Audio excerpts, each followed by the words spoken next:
Hey, it's your guy Tyrrell back with the interviews. In today's video, we're going to analyze how Diogo Jota's movement exposed Gasperini's Atalanta.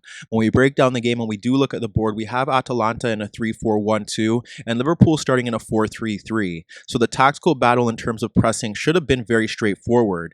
If you look to Atalanta without the ball, what you end up seeing is that the two strikers should be closing down Williams and Gomez. Out in the wider areas, you want the wingbacks pushing forward to Alexander-Arnold and Robertson. And then in that midfield zone, Papu Gomez should be tracking the movement of Jordan Henderson, with Pasalic and Freuler stepping into the path of Wijnaldum and Jones.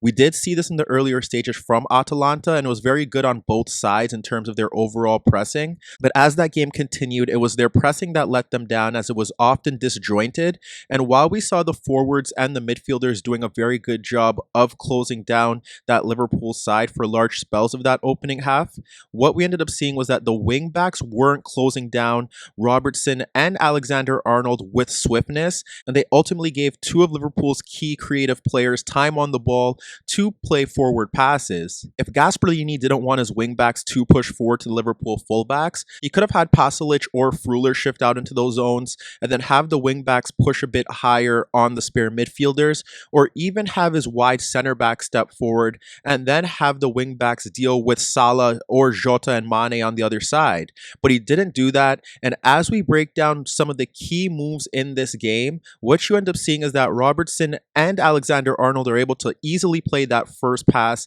into their forward line. The other key factor here was that Jota and Mane in particular were able to drop off deeper to drag out Palomino and Toloi, and they were able to receive the ball with time and space to turn forward and link play with their teammates. When we look to the first example, it's Alexander-Arnold sliding the ball across Freuler for Jones shifting to the channel to pull out Mojica, and Jones receives the ball to drag out Mojica into Liverpool's half, and he drops it off to Alexander-Arnold once again.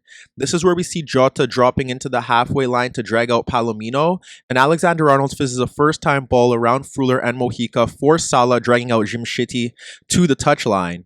This is where you also see Jones spinning away from Mojica, and Salah drops off a first-time ball into the path of Jones, who runs at the Atalanta defense and pokes the ball to Jota as he halts his run to check into the ball ahead of Palomino and Toloi.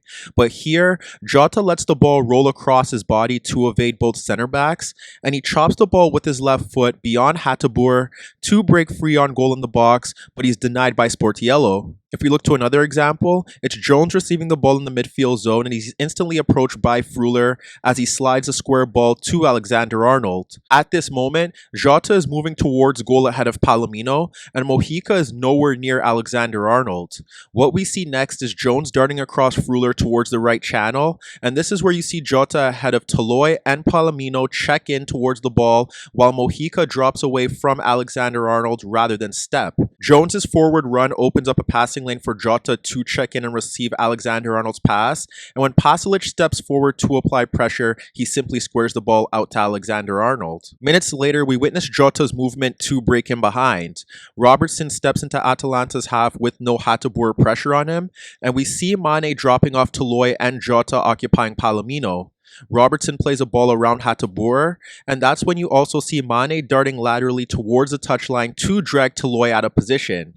This ends up seeing Jota dropping off Palomino because that space is created by Mane, and when Papu Gomez shifts across, Jota drops the ball back to Henderson, who slides it out to Jones close by Freuler. Once again, you see Jota dropping away from Palomino, and when Jones pokes the ball back to Salah on the touchline, Jota instantly darts beyond Palomino into space beyond the Atalanta defense, but when Salah cuts across Mojica, he doesn't look to play the ball in beyond the Atalanta backline. There was a time where Mojica wasn't tight on Alexander-Arnold when he received the ball, and you could see Jota dropping off Palomino into his own half, and Henderson signaling for the ball ahead of Papu Gomez.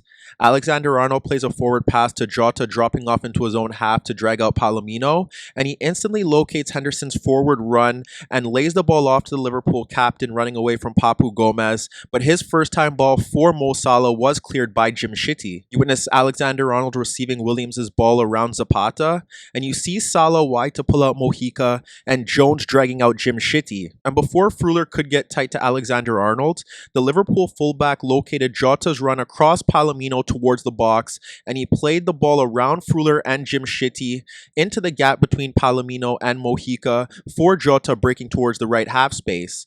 Here, most strikers control the ball to link play or take their first touch towards the byline in the right channel. But what we see from Jota is that he lets the ball roll across his body to hold off Palomino, and he ends up breaking free of his challenge, and he ends up chipping the keeper. There was a time where you could see Hateboer trying to do a better job of closing Robertson, and Jota had dropped deep into his own half and was now facing Palomino. But Robertson still plays the ball around Hateboer's pressure for Mane dragging out Toloi, and this is where you see Jota instantly running off Palomino towards goal. When Mane receives the ball, he does receive time to turn and look forward to locate Jota's run beyond Palomino, and he slides the ball across Toloi into a huge gap between Toloi and Jim Shitty.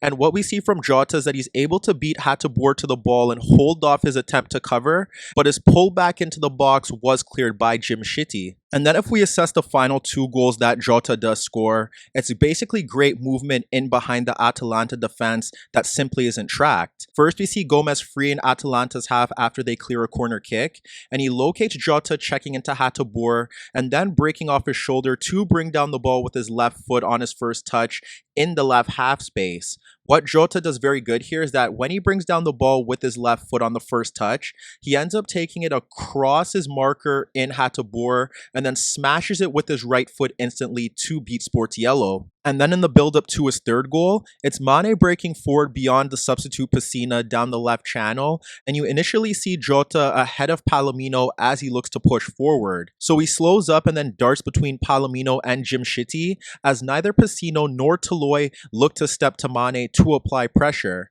Mane is now able to split Toloi and Palomino to meet Jota's run in behind the Atalanta defense, and Jota is able to break free on goal, and he takes his touch across the onrushing Sportiello to guide the ball into the open net to complete the destruction of Atalanta. Hi everybody, thanks for watching, and subscribe here for your latest tactical analysis and daily commentary on the InnerViews show. And if that wasn't enough, don't forget you could find more organic, unfiltered soccer/football analysis on the InnerViews podcast, the best soccer/football podcast in the world, available on iTunes, Spotify, iHeartRadio, Spreaker, and any Android apps on your Android devices.